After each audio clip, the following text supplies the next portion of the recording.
আসসালামু আলাইকুম ফ্রেন্ডস, কেমন আছেন সবাই? আশা করি সকলে খুব ভালো আছেন। সাবনামস কিচেন ফর ইউতে আপনাদের সকলকে স্বাগত জানাই। একঘেয়েমি নাস্তা খেতে যদি ভালো না লাগে, এই নাস্তাটি একবার হলো অবশ্যই ট্রাই করে দেখবেন। যেমন খেতে নমকিন, তেমন চটপটা এবং তেমনই কিছুটা হলো একটু স্পাইসি। এই নাস্তার রেসিপিটি একবার খেলে আমি কথা দিচ্ছি আবারও খেতে মন যাবে। এই নাস্তার রেসিপিটি দেখতেও স্বাদে অতুলনীয়। তাহলে চলুন দেখে নিই ফটাফট এই নাস্তাটি কিভাবে রেডি করব। প্রথমে একটা বাউলের মধ্যে 1 কাপ একটু উষ্ণ গরম জল অ্যাড করে নিয়েছি। দিয়ে দিচ্ছি এখানে 1 টেবিল স্পুন ইস্ট। আমি এখানে অ্যাক্টিভ ড্রাই ইস্ট নিয়েছি। এটাকে একটু ভালোভাবে জলের সাথে গুলিয়ে নেব। এরপর আমি এখানে দিয়ে দিচ্ছি 1 টিস্পুন চিনি। চিনিটাকে দিয়ে জলের সাথে সব কিছু খুব ভালোভাবে একটু গুলে নিচ্ছি। তো দেখুন এটা খুব ভালোভাবে মিশিয়ে নিয়েছি চিনিটাকে। এবার এখানে আমি 2 কাপ আটা অ্যাড করে দিচ্ছি। তো এখানে আপনারা চাইলে ময়দাটাও ইউজ করতে পারেন, তো আমি এই ক্ষেত্রে আটা ব্যবহার করছি। আটা দিয়ে এটি খেতে অসাধারণ লাগে। তো এবারে ময়দার সাথে খুব ভালোভাবে মেখে নেব। তার আগে একটু এখানে 1/2 টিস্পুন লবণ অ্যাড করে নিচ্ছি। লবণটাকে অ্যাড করে নেওয়ার পর এটাকে খুব ভালো করে মেখে নিতে হবে। বন্ধুরা, আশা করছি আজকের আমার রেসিপি আপনাদের খুবই ভালো লাগবে। যদি ভালো লেগে থাকে আমাকে সাপোর্ট করে একটি লাইক, কমেন্ট, শেয়ার করতে কিন্তু একদম ভুলবেন না। এবং আমার চ্যানেলে যারা নতুন, আমার চ্যানেলকে এখনও সাবস্ক্রাইব করেনি, তারা অবশ্যই আমার চ্যানেলকে সাবস্ক্রাইব করে তার পাশে থাকা বেল আইকনটি ক্লিক করে দেবেন। তাহলে আমার নিত্য নতুন রেসিপির ভিডিও আপনাদের ফোনে নোটিফিকেশান চলে যাবে। এটাকে খুব ভালোভাবে মেখে নিয়েছি। মেখে নেওয়ার পর এখানে আমি কিছুটা বাটার অ্যাড করছি। প্রথমে 1 টেবিল স্পুন বাটার দিলাম। বাটারটাকে দিয়ে খুব ভালো করে মেখে নেব। এতে করে একটা খুব সুন্দর ফ্লেভার আসবে আটাটার মধ্যে এবং খেতেও খুব ভালো লাগবে নাস্তাটি। তো এটাকে খুব ভালো করে এইভাবে করে বাটারটা দিয়ে নেব। আমি এখানে 3 থেকে 4 টেবিল স্পুন বাটার অ্যাড করছি। এবারে এটাকে খুব ভালো করে আমি মেখে নিচ্ছি।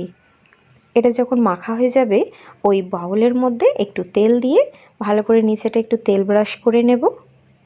যখন চারিদিকটা খুব ভালো করে তেল ব্রাশ করা হয়ে যাবে, আটার ডোটাকে নিয়ে আমি এইভাবে করে রাউন্ড করে এর মধ্যে দিয়ে নেব। আর ওপর থেকে আরও একটু তেল ব্রাশ করে নেব।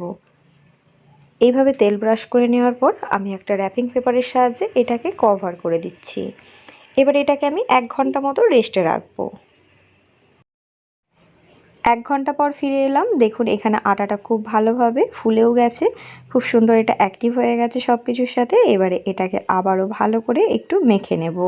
আচ্ছা বন্ধুরা, এখানে আমি আপনাদের ছোট্ট কথা বলে রাখি, আটা, গমের আটাটা 2 ধরনের পাওয়া যায়।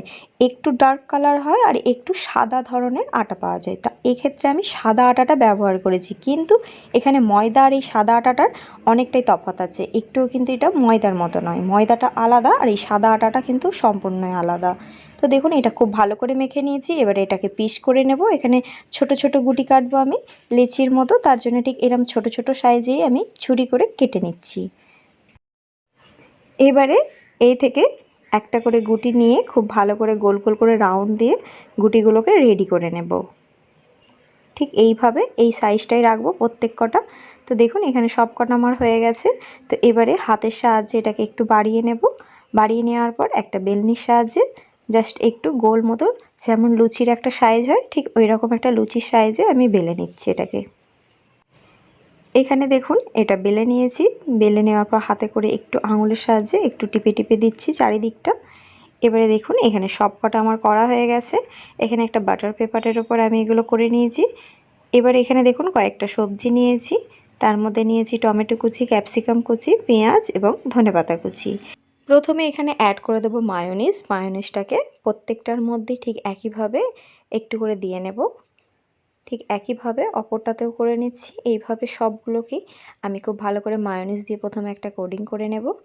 এবার এই নাস্তাটিকে একটু স্পাইসি করার জন্য এখানে আমি শেজওয়ান সস অ্যাড করব।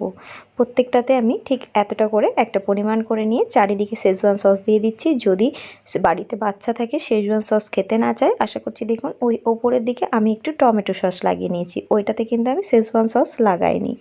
এবারে দেখুন আমি এখানে নিয়ে নিচ্ছি ক্যাপসিকাম কুচি। ঠিক একইভাবে অপরটাতেও ক্যাপসিকাম কুচি দিয়ে নিচ্ছি। আমি বাকিগুলো করে নিয়েছি, দিয়ে নিয়েছি সব সবজি। আর এবারে দিয়ে দিচ্ছি কিছুটা টমেটো কুচি। ঠিক অপরটাতেও টমেটো কুচি অ্যাড করে নেব। এরপর আমি এর মধ্যে দিয়ে দেব পেঁয়াজ কুচি। পেঁয়াজগুলোকে কিন্তু খুব ছোট ছোট করে কুচিয়ে নিয়েছি। ঠিক একইভাবে অপরটাতেও দিয়ে নিয়েছি এবং যেগুলোই বাকি আছে আমি সেগুলোতেও একটু পেঁয়াজ কুচি অ্যাড করে নিচ্ছি। এবারে কয়েকটা মশলা অ্যাড করব। প্রথমে এখানে দিয়ে নিচ্ছি গোলমরিচ গুঁড়ো। আমি এখানে সব কটাতেই গোলমরিচ গুঁড়ো অ্যাড করে নেব।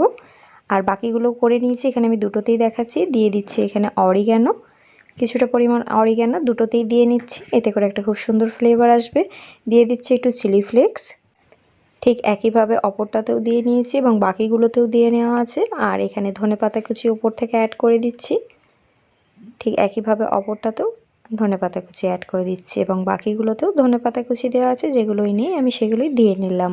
এটি টেস্টি আরও দ্বিগুণ করার জন্য আমি এখানে ম্যাগি মশলা অ্যাড করব। এর ফলে এই নাস্তাটি খেতে অসাধারণ লাগবে, টেস্টি কিন্তু দুর্দান্ত আসবে। এখানে আমি সবগুলোতেই দিয়ে নেব। এবারে এটিকে আমি 180 ডিগ্রি সেলসিয়াসে 5 মিনিটের জন্য প্রথমে ওভেনে বেক করে নেব। 5 মিনিট বেক করে নেওয়ার পর ওভেন থেকে বার করে আমি এর মধ্যে অ্যাড করে দিচ্ছি মোজারেলা চিজ। আমি বাকিগুলোতেও চিজ অ্যাড করে নিয়েছি, পছন্দ মতো চিজ আপনারা এখানে অ্যাড করতে পারেন। তো একটু বেশি কম বেশি আপনারা এখানে অ্যাড করতে পারেন। তো এখানে এটা আমি দিয়ে নিয়েছি। এবারে এটাকে আবারও আমি ওভেনে দিয়ে আর 5 মিনিট মতো কুক করে নেব। আমি এখানে 200 ডিগ্রি সেলসিয়াসে এটা কিন্তু কুক করব 5 মিনিটের জন্য। তো 5 মিনিট হয়ে গেছে, দেখুন এটা খুব সুন্দরভাবে কুক হয়ে গেছে, চিজটাও খুব ভালোভাবে মেল্ট হয়ে গেছে। দেখতে কতটা লোভনীয় হয়েছে আশা করছি আপনারা দেখেই বুঝতে পারছেন। তাহলে ভাবুন খেতে কতটা মজার হয়েছে। আপনারা এইভাবে 10 মিনিটের মধ্যে খুব চটজলদি এটা কিন্তু নাস্তাটি ঝটপট বানিয়ে নিতে পারবেন। এটি দারুণ স্পঞ্জি হয়েছে এবং ভেতরটাও খুব ভালোভাবে বেক হয়ে গেছে। বাচ্চাদের এই ধরনের নাস্তা যদি একবার করে দেন আশা করছি তারা সবথেকে বেশি খুশি হবে। আপনারাও বাড়িতে এইভাবে একবার ট্রাই করুন, আশা করছি বাড়ির ছোট থেকে বড় সকলে খুবই পছন্দ করবে এবং বারবার এই ধরনের একটি নাস্তার জন্য রিকোয়েস্ট করবে। তো বন্ধুরা আজকের মতো আসি, নেক্সট কিছু মজাদার রেসিপি নিয়ে আবারও হাজির হয়ে যাব ইনশাআল্লাহ। আল্লাহ হাফেজ।